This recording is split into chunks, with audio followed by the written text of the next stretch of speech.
অভিন্ন না হলেও মিনিংটা কাছাকাছি এরকম। আচ্ছা, দুই সংস্কৃতির মিশ্র রূপ, কালচার কমপ্লেক্স। নৃবিজ্ঞানী ওয়েবেলের মতে সাংস্কৃতিক জটিল রূপ হচ্ছে এমন সব সাংস্কৃতিক বৈশিষ্ট্যের সমগ্র রূপ, যার থাকবে একটি সুনির্দিষ্ট কেন্দ্রবিন্দু।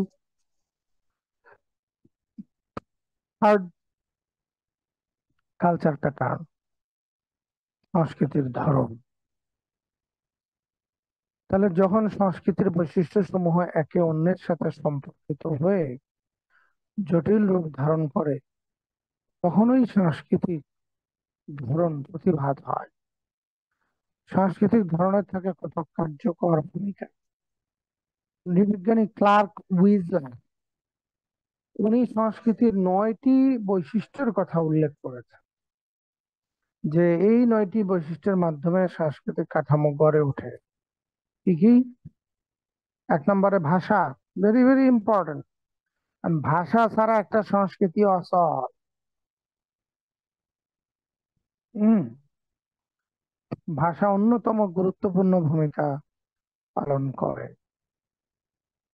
আচ্ছা, দ্বিতীয় কি? বস্তুগত বৈশিষ্ট্য, যেমন বাসস্থান, পোশাক পরিচ্ছদ, বাসনপত্র ইত্যাদি। তৃতীয়ত কি? শিল্পকলা। 4, পৌরাণিক কাহিনী ও বিজ্ঞানসম্মত জ্ঞান। 5, ধর্মীয় আচার আচরণ। 6, পরিবার ও সামাজিক ব্যবস্থা। 7, সম্পত্তি। 8, সরকার। 9, যুদ্ধ। তাহলে বললো এইগুলো মিলে সাংস্কৃতিক কাঠামো গড়ে ওঠে। এরপরে আবার কিম্বল ইয়াং, সে আবার 13টি সর্বজনীন উপাদানের কথা উল্লেখ করেছে সংস্কৃতির, যে এই 13টি মিলে সংস্কৃতির কাঠামো গড়ে ওঠে। এক, উনি বললেন ভাবের আদান প্রদানের ধরন, অঙ্গভঙ্গি ও ভাষা। 2, মানুষের দৈহিক চাহিদা পূরণের উপাদান ও পদ্ধতি। সেটা কি? খাদ্য গ্রহণ, ব্যক্তিগত সেবা যত্ন, আশ্রয়, হাতিয়ার, যন্ত্রপাতি। 3, যাতায়াতের উপায়, বাস, লঞ্চ, ট্রেন, উড়োজাহাজ ইত্যাদি। 4, জিনিসপত্র ও সেবার আদান প্রদান, পণ্য বিনিময়, ব্যবসা বাণিজ্য ও পেশা। 5, সম্পদের ধরন, বস্তুগত ও ব্যক্তিগত। 6, পরিবার ব্যবস্থা, বিবাহ, বিবাহ বিচ্ছেদ, জ্ঞাতি গোষ্ঠীর সম্পর্ক, অভিভাবকত্ব এবং উত্তরাধিকার। 7, সামাজিক নিয়ন্ত্রণ ও সরকারি প্রতিষ্ঠান, যেমন অবশ্য পালনীয় লোকরীতি, জনমত, সংগঠিত রাষ্ট্র, আইন কানুন, রাজনৈতিক দলসমূহ, নেতৃত্ব এবং যুদ্ধ বিগ্রহ। 10, শৈল্পিক অভিব্যক্তি, স্থাপত্য, চিত্রকলা, সঙ্গীত, সাহিত্য, নৃত্য ইত্যাদি। দেন অবসর, বিনোদনমূলক কর্মকাণ্ড, সিনেমা দেখা, গান শোনা, পত্রিকা পড়া, খেলাধুলা, এগুলো সব সংস্কৃতির উপাদান এবং এগুলা মিলে সাংস্কৃতিক কাঠামো গড়ে তোলে। দেন ধর্ম ও জাদুবিদ্যা সংক্রান্ত ধ্যান ধারণা ও আচার আচরণ। নেক্সট পেজে যান, 170। দেখেন সেখানে বলা আছে বিজ্ঞান ও প্রযুক্তি। দেন পুরাণ ও দর্শন। দেন মৌলিক মিথস্ক্রিয়া সূচক প্রক্রিয়া সমূহের সাংস্কৃতিক কাঠামো। দেখেন কতগুলো পদ। এবার রালফ লিন্টন সংস্কৃতির বৈশিষ্ট্য সমূহকে 3 ভাগে উনি বিভক্ত করেন। কি কি? একটা হলো সর্বজনীন, ইউনিভার্সাল। আরেকটা হলো অল্টারনেটিভ তথা বিকল্প। থার্ড হলো স্পেশালিটিস তথা বিশেষত্ব সূচক। তো সর্বজনীন তো আমরা বুঝি যে যে বৈশিষ্ট্য সমাজের সকল সদস্য অনুসরণ করে সেটাকে সর্বজনীন বৈশিষ্ট্য বলা হয়। যেমন বললো আমাদের দেশে আমরা গাড়ি চালাতে গিয়ে রাস্তার বাঁ সাইড দিয়ে চলি, এটা সর্বজনীন। সৌদি আরব, কানাডায় গিয়ে দেখলাম ডান সাইড দিয়ে চলে, ওইটা ওইখানে সর্বজনীন। তো যাই হোক, বিকল্প কি? যেমন বিকল্প সংস্কৃতির এক্সাম্পল দিতে গিয়ে বললো আমি কোনো একটা জায়গায় যাব, আমি লঞ্চে যেতে পারি, ট্রেনে যেতে পারি, বাসে যেতে পারি, ওটা একটা বিকল্প। অথবা বিকল্প অন্যভাবে হতে পারে। যে অর্থনৈতিক সফলতা অর্জন কেউ চাকরির মাধ্যমে, কেউ ব্যবসার মাধ্যমে, আবার কেউ মনে করতে পারে দুর্নীতির মাধ্যমে, ওটাও বিকল্প। বিশেষত্ব সূচক সংস্কৃতির বৈশিষ্ট্য হলো যে শিশুর লালন পালনের দায়িত্ব মূলত মায়ের উপর ন্যস্ত। এটা একটা বিশেষত্ব। আচ্ছা, এখন এ প্রসঙ্গে সমাজবিজ্ঞানীরা সাধারণত তিনটি শব্দ ব্যবহার করেন। এই যে আমরা আলাদা আলাদা ভাবে তিন ভাগে ভাগ করে সংস্কৃতির বৈশিষ্ট্য সমূহকে বললাম, তো সমাজবিজ্ঞানীরা তিনটি শব্দ কি বলেন? একটা সাব কালচার, উপসংস্কৃতি, আর একটা কন্ট্রা কালচার, বিপরীত ধর্মী সংস্কৃতি, আর একটা হলো কালচারাল এরিয়া, সাংস্কৃতিক অঞ্চল। তো সাব কালচার তো উপসংস্কৃতি বলতে আমরা কি বুঝি? আমরা বুঝি যে কোনো সমাজের বৃহত্তর সংস্কৃতির মধ্যে বিদ্যমান বয়স ও পেশাভিত্তিক আচার আচরণকে বুঝে থাকি। যেমন ধরো, আমাদের এখানে একটা গ্যাং কালচার গড়ে উঠেছে। এই ইয়াং পোলাপান গুলো, হ্যাঁ, রংচটা জিন্স, সেরা ফারা, ওরা ওরা মিলে একটা কালচার করে তুলছে, যেটা আমাদের থেকে একটু ভিন্ন। আচ্ছা, দেন বললো কন্ট্রা কালচার। কন্ট্রা কালচার কি?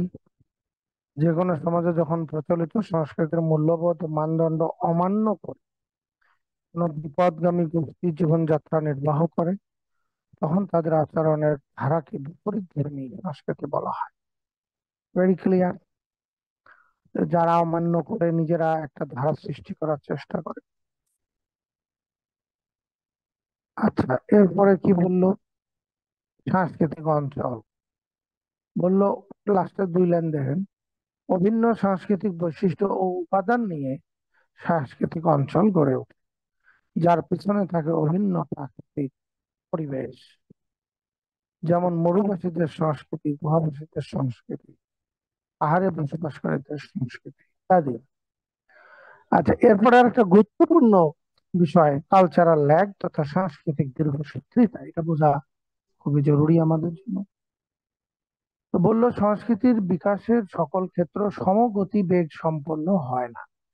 এই যে আমরা বলছি বস্তুগত সংস্কৃতি, অবস্তুগত সংস্কৃতি, তাহলে পরিবর্তনের যদি সূচক আমরা বিবেচনা করি বা ডিগ্রি, তাহলে আমরা দেখব বস্তুগত সংস্কৃতি দ্রুত পরিবর্তন হয়, কিন্তু ওইটার সাথে পাল্লা দিয়ে মানুষের মন মানসিকতা পরিবর্তন, কুসংস্কার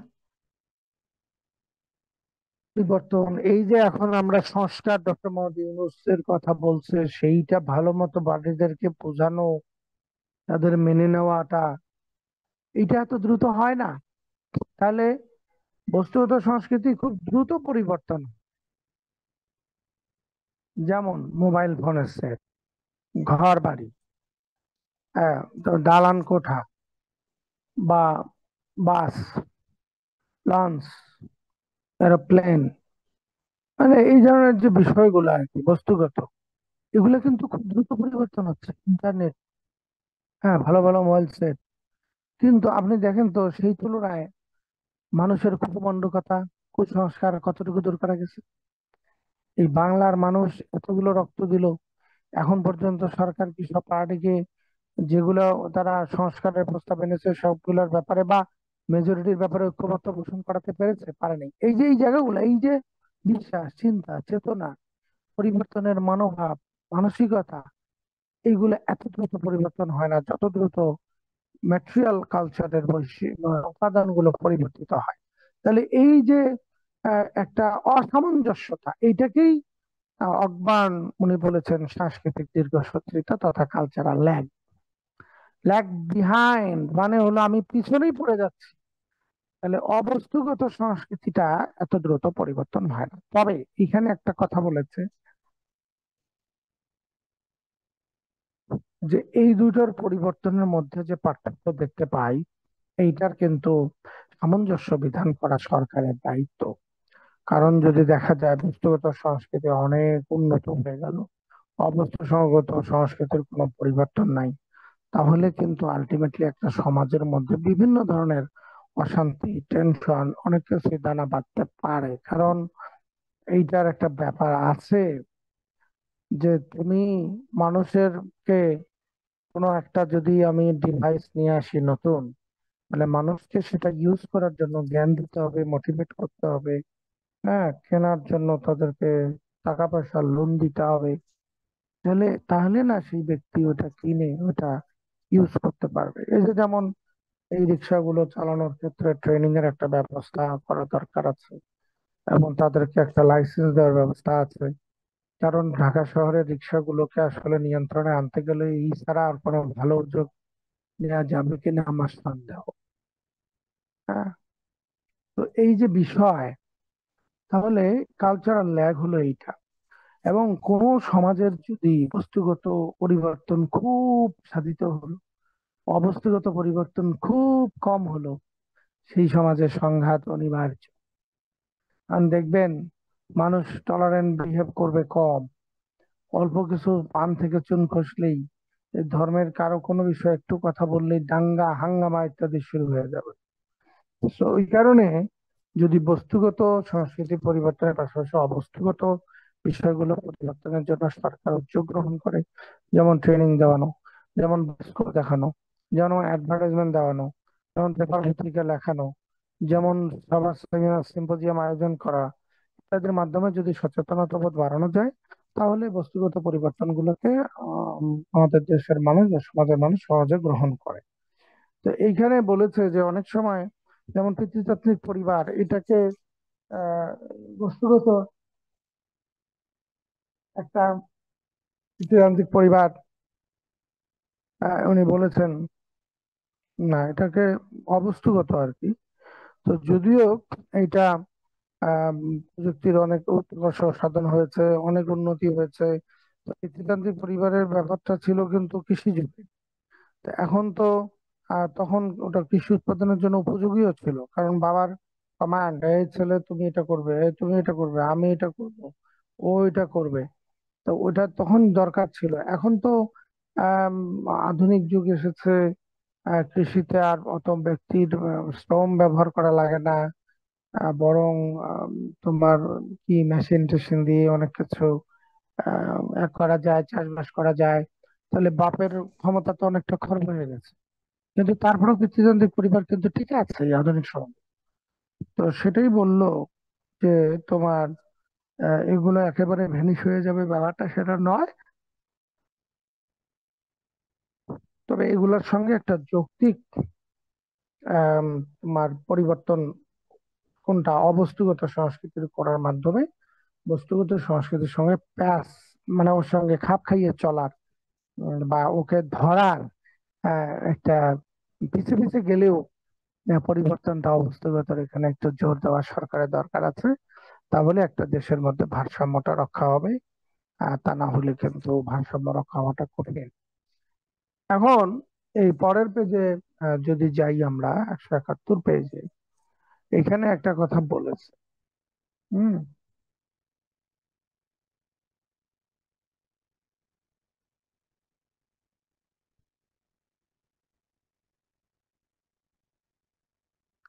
এই যে ওই প্যারার শেষে বলল যে এই দুটার মধ্যে, সংস্কৃতির দুই অংশের মধ্যে যে টানাপোড়েন বিদ্যমান, তার মূলে রয়েছে দুটির অসম গতি সম্পন্ন পরিবর্তন।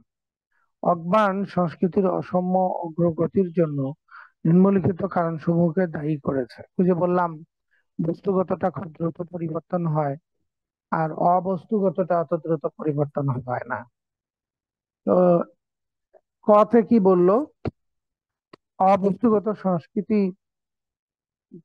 পক্ষে বস্তুগত সংস্কৃতির সাথে সার্থকভাবে খাপ খাইয়ে নিতে পারে না। রাইট, এটা একটা কারণ। তাহলে অবস্তুগত সংস্কৃতি প্রকৃতপক্ষে বস্তুগত সংস্কৃতির সাথে সার্থকভাবে খাপ খাইয়ে নিতে পারে না। দুই, মানুষ অভ্যাসের বশবর্তী হয়ে সনাতন সংস্কৃতিকে বর্জন করতে চায় না। এটা আর একটা কারণ, বড় কারণ, যে কেন আমরা অবস্থাগত সংস্কৃতিকে অত দ্রুত পরিবর্তন করতে পারি না। কারণ আমি তো অভ্যাসের বশবর্তী হয়ে গেছি। রাইট, সনাতন সংস্কৃতির অনেক কিছুই আমি অস্থি মজ্জাগত ভাবে আমার ভিতরে প্রবেশ করেছে। তাহলে আমি ওটাকে বর্জন করতে চাই না, তাহলে পরিবর্তন হতে চাচ্ছি না, এটা তো মুসিবত। আর মানুষ আকস্মিক পরিবর্তনকে অপছন্দ করে, মানুষ ভয় পায় এই পরিবর্তন হলে না জানি আমার কি বিপদ হয়। অথচ এটা ভয় পাওয়ার কোনো বিষয় না। যাই হোক, এরপরে কি, এরপরে তৃতীয় যেটি বললো কি কারণে অবস্তুগত সংস্কৃতি কম পরিবর্তন হয়, বললো যে ব্যক্তি, সমাজ তথা রাষ্ট্রভেদে মানুষের চালচলন, রীতিনীতি, আদর্শ, রুচি ইত্যাদি ক্ষেত্রে পার্থক্য পরিলক্ষিত হয়।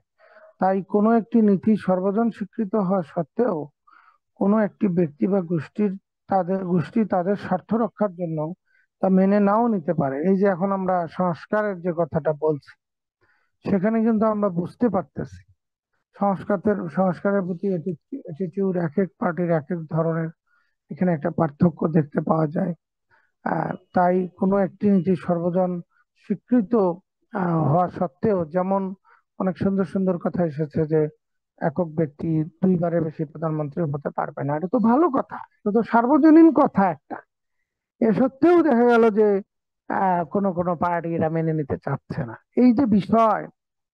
তাহলে এইখান থেকেই বোঝা যায় এত রক্ত, এত মানুষের আম, অসুস্থ হওয়া, চোখ হারা, পা হারা, অথচ আমরা কি তার মর্যাদা দিতে পারছি? যদি মর্যাদা দিতে চাইতাম, তাহলে তো ভালো ভালো সংস্কার গুলো 100% একমত জানিয়ে আসা যেত। আচ্ছা, যাই হোক, এবার কঠিন হলেও অবস্থাগত সংস্কৃতির যে পরিবর্তন হয় না ব্যাপারটা, সেটা আসলে নয়, হয়, ধীরে ধীরে হয়। ওই জন্যই বলেছে কালচারাল ল্যাগ, একটা সাংস্কৃতিক দীর্ঘসূত্রিতা কাজ করে অবস্থাগত সংস্কৃতির পরিবর্তনের ক্ষেত্রে। আচ্ছা, সর্বশেষ আজকে যা পড়াবো, সংস্কৃতির ভূমিকা, এইটুকু পড়ানোর মাধ্যমে সংস্কৃতি রিলেটেড আলোচনা আমরা এখানে শেষ করব। তাহলে সংস্কৃতির ভূমিকা রয়েছে, অফকোর্স অনেক বড় বড় ভূমিকা রয়েছে। চারটা মোটা দাগে ভূমিকার কথা এখানে আলোচনা করছে। বললো যে সংস্কৃতি আসলে অপরিসীম, এর গুরুত্ব বা ভূমিকা এটা বলে শেষ করার মতো নয়। এক নম্বরে বললো সংস্কৃতির যে কোনো গোষ্ঠীর অন্তর্গত ব্যক্তিবর্গের মধ্যে একাত্ম বোধ সৃষ্টি, এটা একটা বড় জিনিস, একাত্ম বোধ। ফাল্গুন বলেন, পয়লা বৈশাখ বলেন, আমরা যে নামি মাঠে, আমরা যে মিছিলে যাই, এটার মাধ্যমে আমাদের যে একাত্ম বোধ হওয়া, ফার্স্ট ইয়ারের স্টুডেন্টদের সাথে বা পরবর্তীতে সেকেন্ড ইয়ারের স্টুডেন্টদের সাথে, মানে কারোর সাথে আমরা গ্যাপ রাখতে চাই না, এই যে বিষয়, তাহলে এই একাত্মবোধ সৃষ্টি করার ক্ষেত্রে কালচার একটা বড় ভূমিকা পালন করে। এটা ভূমিকার এক নাম্বার। দুই, এই যে আমি বাঁ সাইডে দুই লিখে রেখেছি লাল কালি দিয়ে বলছিল, বললো যে সংস্কৃতি হলো একটি গুরুত্বপূর্ণ সামাজিক শক্তি, যা সমাজের সংহতি ও শৃঙ্খলা রক্ষার ক্ষেত্রে গুরুত্বপূর্ণ ভূমিকা পালন। তাহলে কি বললো, সামাজিক শক্তি সংস্কৃতিটা, কারণ আমরা পৌষ পার্বণে একত্র হই, ঈদে একত্র হই, জুমায় একত্র হই, তাহলে তো এগুলোর মাধ্যমে এটা একটা শক্তি হিসেবে আবির্ভূত হয়, সংহতি শৃঙ্খলা রক্ষা হয়। এগুলো ধর্মীয় অনুশাসন গুলো শেয়ার করার মাধ্যমে, মানুষকে জানানোর মাধ্যমে মানুষ তখন মেনে নেয়। তখন আমরা বুঝি যে সংস্কৃতি কত গুরুত্বপূর্ণ আমার সংহতি এবং শৃঙ্খলা রক্ষা। আর পরের প্যারা তিন কি বললো, সংস্কৃতি সমাজের সদস্যদের মনে জ্ঞানার্জনের আগ্রহ সৃষ্টি করে, অফকোর্স,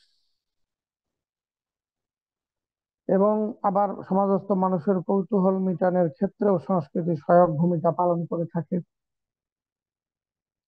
সত্যিকার অর্থে বলতে কি, সংস্কৃতি গোষ্ঠীর অন্তর্গত প্রত্যেক ব্যক্তির মধ্যে ন্যায় অন্যায় বোধ, ভালো মন্দ, সৌন্দর্য বোধ ইত্যাদি নৈতিক মানসিক গুণাবলী সম্পন্ন যে বৈশিষ্ট্য, এইগুলার ধারণা মানুষের মধ্যে জন্ম দিয়ে থাকে। সে যা হোক, যদি সাংস্কৃতিক ক্ষেত্রে গুরুত্বপূর্ণ কোনো পরিবর্তন ঘটে, তাহলে তার প্রভাব প্রতিক্রিয়া ব্যক্তি, সমাজ এমনকি রাষ্ট্রীয় জীবনের উপর অনিবার্যভাবে অনুভূত হয়। এই যে এখন আমরা বলছি যারা ছাত্র উপদেষ্টা সরকারে আছে, তাদের ফিলিংস আর যারা বুড়া উপদেষ্টারা আছে তাদের ফিলিংস এক না। কারণ যারা এই গণ অভ্যুত্থানে জীবনের মায়া ত্যাগ করে পার্টিসিপেট করেছে, তারা দেশের সংস্কার চাবে একেবারে মৌলিক ভাবে মন থেকে। আর যারা মাঠে ময়দানে যায় নাই, জীবনের হুমকিতে পড়ে নাই, ও কি বুঝবে এর মর্যাদা মর্তবা? কি বড় কঠিন ডিসিশন ছিল জীবনের মায়াকে উপেক্ষা করে বাসার থেকে বের হওয়া, যে এই ফ্যাসিস্ট হাসিনা সরকারের পতন হতে হবে। এবং তার পতন হতে হলে বিশাল মানুষের গণজমায়েত লাগবে, কারণ একতাই বল। তো যাই হোক,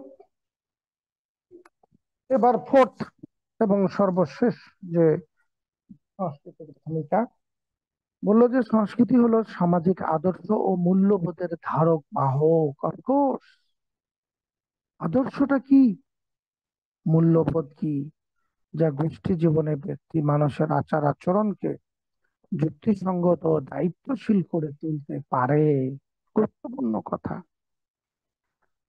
তাহলে এসব ব্যাপারে সংস্কৃতির অবদান অপরিসীম। শুধু তাই নয়, সংস্কৃতি মানুষের অন্ন, বস্ত্র, বাসস্থান এবং পারিবারিক জীবনের প্রতিটি ক্ষেত্রে প্রয়োজনীয় একটি নির্দিষ্ট পরিমণ্ডল প্রতিষ্ঠা করে। এভাবে সংস্কৃতি একটি সুষ্ঠু সুষ্ঠু গোষ্ঠী জীবন নিশ্চিত করতে সক্ষম। মানুষের দায়িত্বহীন ও অসঙ্গত আচরণকেও সংস্কৃতি নিয়ন্ত্রণ করতে পারে। আসলে সংস্কৃতির সহায়তা ছাড়া সত্যিকার গোষ্ঠী জীবনের অস্তিত্ব অকল্পনীয়। তো যাই হোক, এত গুরুত্বপূর্ণ একটা টপিক আমরা শেষ করলাম। আমি আপনাদের সঙ্গে উম, আপনাদের সঙ্গে কালকে কি বার? মঙ্গলবার, তাই তো? কালকে মঙ্গলবার। কালকে আমার আমার অন্য স্টুডেন্টদের সাথে একটা ক্লাস আছে। না, কালকে আপনাদের বাদ থাকে। বুধবার আমার 9টায় অন্য আর একটা আপনাদের ওপেনের সঙ্গে ক্লাস আছে। বুধবার কি আমরা 7:30টায় নিতে পারি কিনা? হ্যালো, আপনারা শুনতে পান? হ্যালো।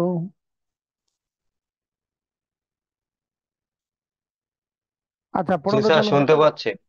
হ্যাঁ, তাহলে আমার মনে হয় একটু কষ্ট করলে আমরা বুধবার 7:30টায় আর একটা ক্লাস নেই। হ্যাঁ, আমি একটু এগিয়ে রাখতেছি আর কি। হ্যাঁ, না হলে তো মুসিবতে পড়ে যাব। তাহলে বুধবার একটা নেই। আমি পারলে শুক্রবার, তো এই শুক্রবার আপনাদের সাথে ক্যাম্পাসে গিয়ে ক্লাস নেব। আমি পারলে বৃহস্পতিবার রাত্রে আর একটা অনলাইন ক্লাস নেব।